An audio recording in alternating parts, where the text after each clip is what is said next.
My Wi-Fi cut out, so it came back. I wonder what it'll do. God, I hate Florida freaking Wi-Fi. Maybe that doesn't have to do with Florida. Let's see how high up I can go before I lose signal. We're gonna lose it.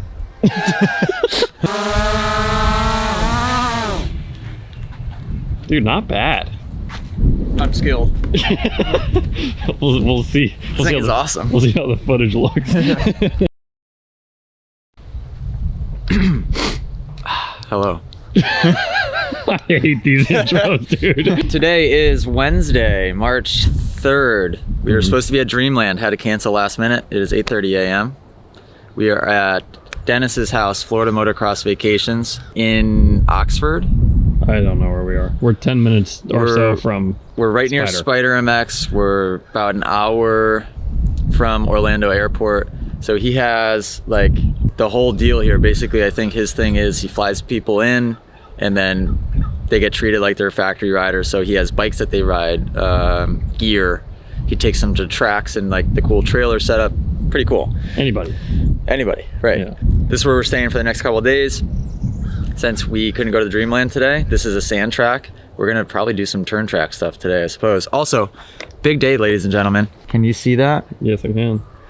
99,829. So today will be the day that I hit 100,000 Instagram followers, which I don't care about Instagram followers because like it just doesn't seem like they're that engaged anyways. But I'll tell you what, it's been a long time coming. I've had Instagram for a long time.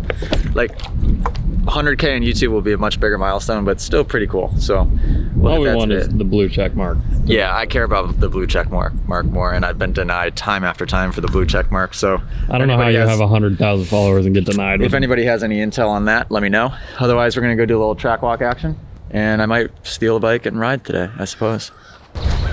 I love stuff like this though, because you wheelie over the first one and then just jump all the way out. Yeah, I gotta dig this out right here. Look. Yeah. Oh wow. Rylan actually comes out of here and wheelies through here. What? Oh my, wow. Yeah. Yeah, I mean, what I'd want to do is you drop the front end here and then you You jump or... Because if the front end goes in there, you pull feet through hit and everything. So what do you think? Well, this will whip you into shape. Yeah, honestly, if you were anybody that wasn't Supercross specific, and even being Supercross specific, you could have a backyard with... full track with multiple guys. You could have a backyard with just this, and this is all you would ever need. You wouldn't need to... You don't have to hit jumps ever. I mean, this will get you into shape. You gonna ride today? Yeah. Sweet. I suppose. Let's freaking do it then. Okay, gonna go ride. What kind of bike am I gonna be on? Honda 450. Honda 450, okay. And I'm gonna make it one lap before I get tired, so. What you guys are gonna see in this video is my legitimate Daytona prep, which is gonna be on a borrowed Honda 450. It's better than nothing. Definitely better than nothing. On not a Supercross not a Supercross track, but not a Supercross track the week before Daytona is good. So kind of get comfortable in some sand, and honestly the conditions should be fairly comparable corner-wise. And then, yeah, maybe try to get in shape in one day. Is that possible? Yeah, we'll see. Do it. I mean, your energy level is setting you up for success. Yep, my goggles are not. I need new lenses. Okay. Okay, all right. How do I look? All right.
track's good. This is fun. Looks difficult. Definitely got some pump.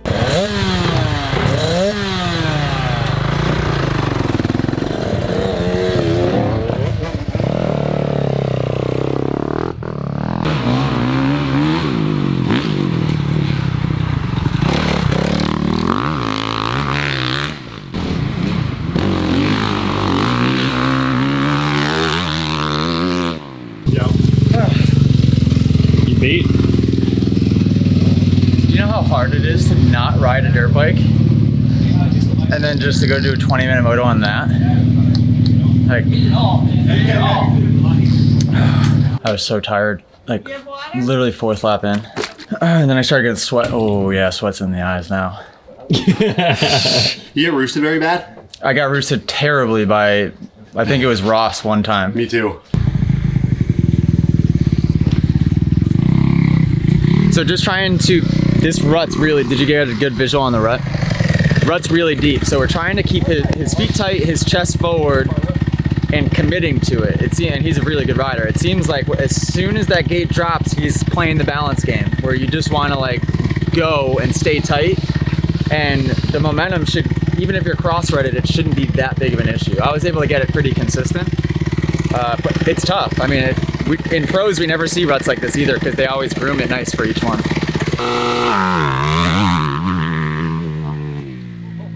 He's got to be a little slower with the clutch release too.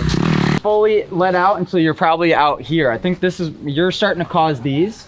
Okay. Because you let the clutch out quick, but then you end up almost in a wheelie, and then you have to pull it in, and then you're constantly fighting the yeah. Okay. Where I had one that was a little bit of a mess up, but with mine, like, it was one continuous all the way out. Where yours is like, and it's you trying to save the wheelie, Okay. which is then throwing you off balance. When you say to look at the end of the rut, Yeah. is that after the gate drop? Yeah, as soon as the gate drops, my head doesn't move, but my eyes go from looking at the gate, and then as soon as it drops, boom, my eyes look right up at the end of the rut. Okay. That's just my way of like not worrying about this mess. Okay. It looks like you're too worried about all this. Okay. Okay. Perfect. Sight out of mind.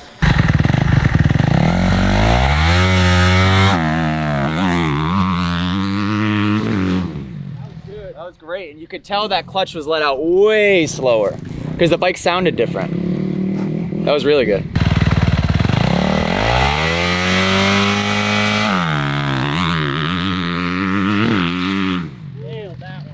Different rider, those last two, yeah. Were you trying to be more patient with the clutch? Yeah, what I really did was I felt like I wasn't revving hard at all on the grate. I was trying too hard. I was just revved and then I just dumped the clutch. Yeah, the last two, the bike sounded totally different. Yeah. And it looked so planted. Okay, so can you hear me? He's about to go. Let him go. This is his first ever metal grade start. My prediction, wheelie, cross rut, legs come loose. Yeah. Let's see it. He'll give up on the start before he gets out of the rut because it'll go so out of control.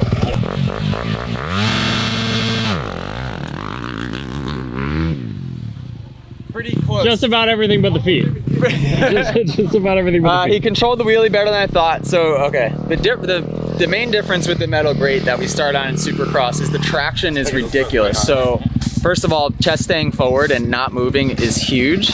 But almost more importantly is clutch control. So you need to let the clutch out so slow. Where dirt, you can kind of and just feed it out quick. Metal grate, it's like really, really slow. Clutch release needs to be way slower, and RPMs can come down like a hair. Okay. You were like, go a tad below that, and way slower with your clutch. Try to not let your clutch fully out until you're out here. Okay. Where that time you were fully out of the clutch here, which is why you wheelied, and then you were all discombobulated from that point. So fight to keep your chest forward and slow clutch release. That's all you gotta worry about. You did commit though. That was pretty good first attempt. I thought you were gonna wheelie more. Quick.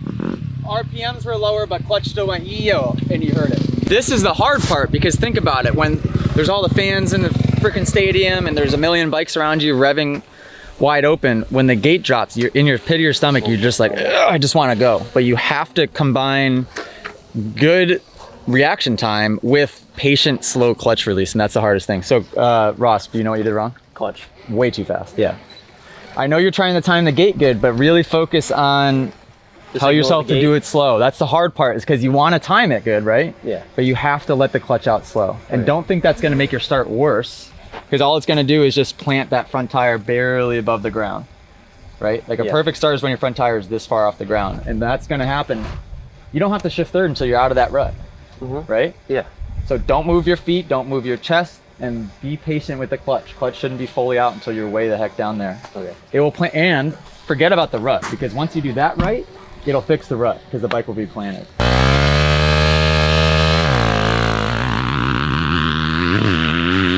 Much better, but one thing I noticed is he was 4 fingers on the clutch. Right before he took off, I noticed that. So with that, 4 fingers on the clutch on the start will promote just an all or nothing let go. And where 1 finger will kind of also promote that too, because 1 finger is too weak. So 2 is sort of the magic number where you can kind of have that strength to be able to let it out slow. Hey Ross, did you do a 3 finger start or a 4 finger? 3. You do the outside 3? Yeah, don't do that. The problem, go back to the 3 outside. The problem with that is you have so much strength with those 3 fingers that you don't have a good feel. Yeah. It's kind of just I can do 2.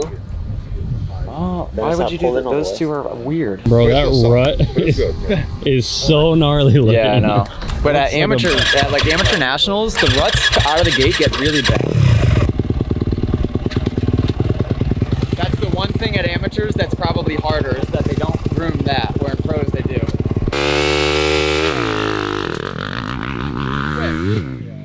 Too quick, and then the bike is just... When you let it out slow, there's something about like that back end will stay squatted, everything will kind of stay where you want it. As soon as he goes and drops the clutch out, the bike is just free to dance around.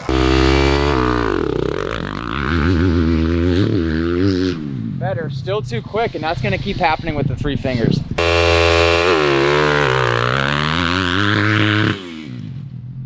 Ross does a good job of like, it looks goofy, right? Because you're in that position for so long, but the best starters you've ever seen, like a Michael Lessie, doesn't move from that position the entire straightaway. It's like a completely over-exaggerated movement.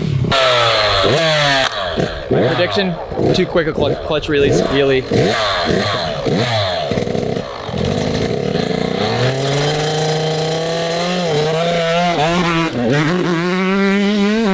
That was very good. Nah, he was super patient with the clutch, and naturally, like the smaller wheelbase, that rut is going to be way worse. I thought he was going to like release it real quick all of a sudden, because it started to get chopped.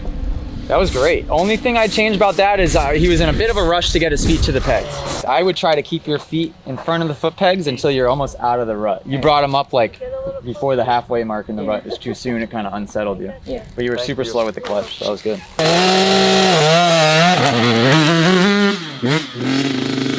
That will happen every time if you don't follow through with your start. It was like that. Everything was great until the halfway mark in the rut, and then he slowly started to give up on it. So then more weight went to the front, and then he really got front end knifed.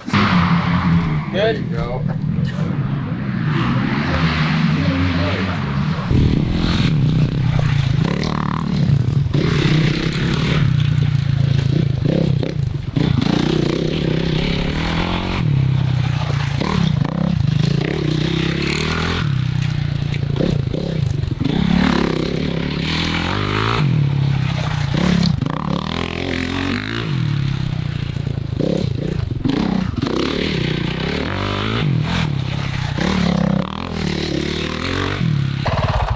Look at that foot peg, bro. Yeah.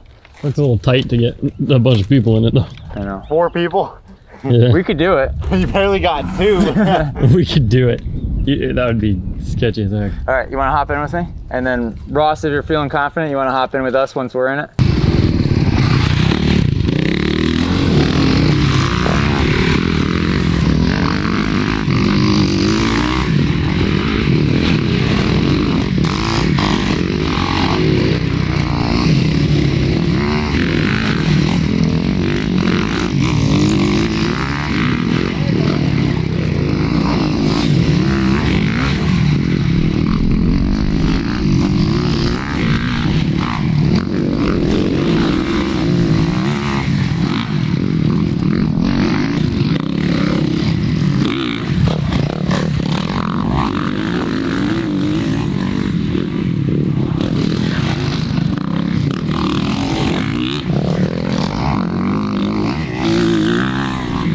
You're just like, you come out of this corner with a pile of dirt on your foot. Oh, really? Yeah.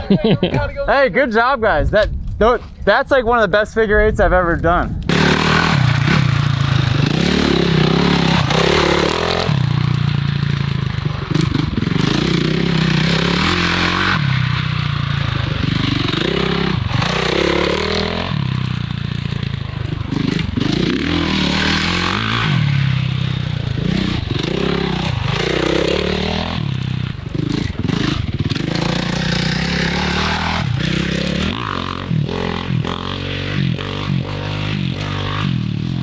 Cool?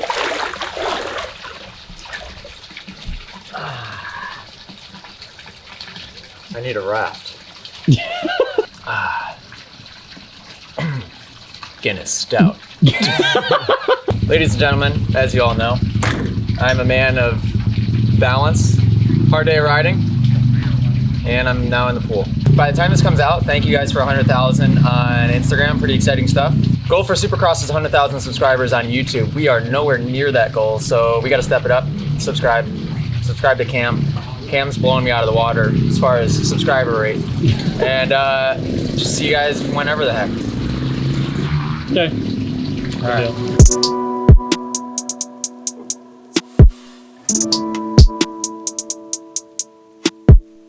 Yeah.